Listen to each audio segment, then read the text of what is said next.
आओ हमसे मिलकर चले डीलक्स टीवी के समाचार के संग। अब छेड़ेंगे भ्रष्टाचार, अन्याय, आतंक, अत्याचार के खिलाफ जंग। कर देंगे माफिया, अवैध कारोबार, प्रशासनिक लचर व्यवस्था को भंग। भर देंगे शहर विकास और जनता के उत्थान में इंद्रधनुषी रंग। आओ सब मिलकर चले सुधीर गुप्ता और डीलक्स समाचार के संग। पीसीसी चीफ दीपक बैज ने राजीव भवन में प्रेस वार्ता कर भाजपा सरकार पर जमकर साधा निशाना। भारत पाकिस्तान के बीच युद्ध विराम के बाद कांग्रेस ने शुरू की संगठनात्मक गतिविधियां। छत्तीसगढ़ में माफिया राज दीपक बैज। आने वाले दिनों में किरंदुल बचेली से शुरू होगा प्रदेश स्तरीय आंदोलन। बस्तर संभाग मुख्यालय जगदलपुर स्थित राजीव कांग्रेस भवन में प्रदेश कांग्रेस अध्यक्ष पूर्व सांसद दीपक बैज ने प्रेस वार्ता का आयोजन किया। इस दौरान उन्होंने भाजपा सरकार पर वादा खिलाफी का आरोप लगाते हुए जमकर हमला बोला। प्रेस वार्ता में पीसीसी चीफ ने कहा कि वर्तमान में बीजेपी की शायद सरकार हर मोर्चे पर फेल हो चुकी है। जिस तरह से वो जनता से वादा करके सत्ता में भाजपा में आई है, जनता को अब एहसास हो गया कि चूक हो गई। आने वाले समय में इस सरकार को सबक सिखाना है। उन्होंने कहा कि वर्तमान भाजपा की सरकार बस्तर के खनिज संपदा को निजी उद्योगपतियों को बेचने आतुर है।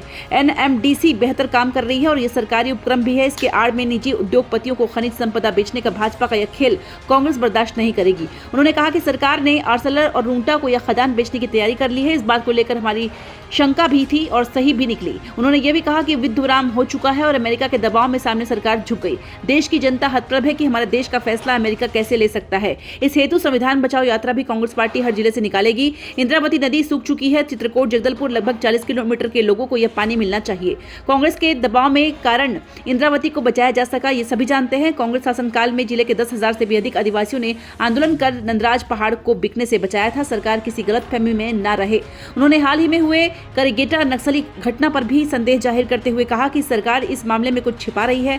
जीरम घटना को लेकर उन्होंने कहा कि इस घटना की सच्चाई सामने आना चाहिए। केंद्र सरकार ने इस मामले को प्राथमिकता नहीं दी और एनआईए ने भी पारदर्शिता से काम नहीं किया। इस घटना को दबाने की कोशिश की गई है। आज हम लोग का प्रदेश कांग्रेस का प्रेस कॉन्फ्रेंस आयोजित की गई है। पहला तो देश के ज्वलंत मुद्दे, देश में वर्तमान हालात, युद्ध विराम को लेकर। आदरणीय साथियों, जब पहलगांव हमला हुआ, 28 से अधिक हमारे पर्यटक मारे गए आतंकवादियों के हाथों से, तब से देश पूरे गुस्से में था, आक्रोश में था। फिर भी कांग्रेस पार्टी ने सरकार से लगातार कहता रहा कि हम सरकार के साथ हैं और जिस तरह से आतंकी घटना हुई, ये घटना नहीं होना चाहिए था। सरकार जो भी निर्णय ले ले, जो कार्रवाई करे, पूरी तरह से सरकार के साथ। सरकार को 15 दिन लग गए। 15 दिन के बाद हमारे देश की सेना ने पाकिस्तान के आतंकियों के ठिकानों को नेस्तनाबूद किया। उसके बाद लगातार दोनों तरफ से जवाबी कार्रवाई हुई, लेकिन फिर भी 140 करोड़ देशवासी, कांग्रेस पार्टी, तमाम विपक्षी दल सरकार के साथ खड़े रहे कि ये लड़ाई निर्णायक लड़ाई होना चाहिए, ताकि भविष्य में इस तरह की देश के अंदर आतंकवादी घुसकर किसी निर्दोष की हत्या न कर सके। और हमारी सेनाएं लगातार आक्रमण करती रही और देश, हमारी पूरे देश, 140 करोड़ देश की जनता सेना की मनोबल बढ़ाते रहे और कहीं न कहीं सेना बहादुरी और शौर्यता के साथ पाकिस्तान को मुंहतोड़ जवाब दे रही थी। लेकिन ऐसे अचानक क्या हुआ कि युद्ध विराम की घोषणा कर दी गई। और युद्ध विराम की घोषणा कौन करता है? अमेरिका।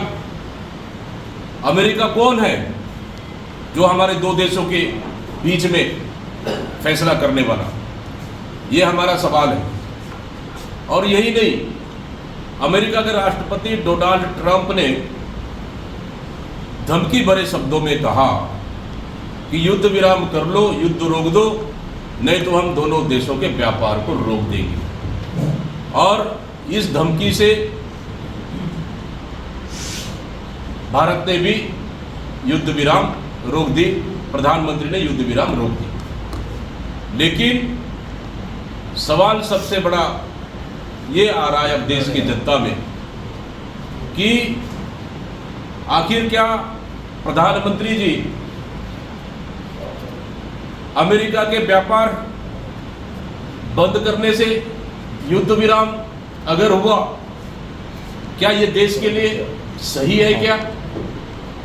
हमारा सवाल है। अगर युद्ध विराम अगर होना था तो दोनों देशों के आपसी बातचीत में होना था। क्या हमारे देश के बीच में आने वाले अमेरिका राष्ट्रपति होते कौन है? और कश्मीर समझौते के मामले में ये तीसरा पक्ष कौन है अमेरिका के राष्ट्रपति जो मध्यस्थता करने वाली है?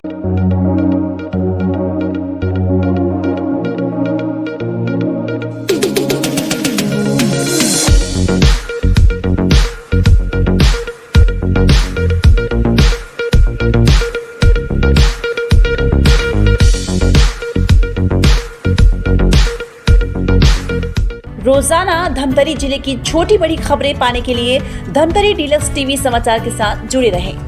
हर खबर पहले पाने के लिए हमारे YouTube channel Dhamtari deluxe TV को सब्सक्राइब कर बेल आइकॉन जरूर दबाएं।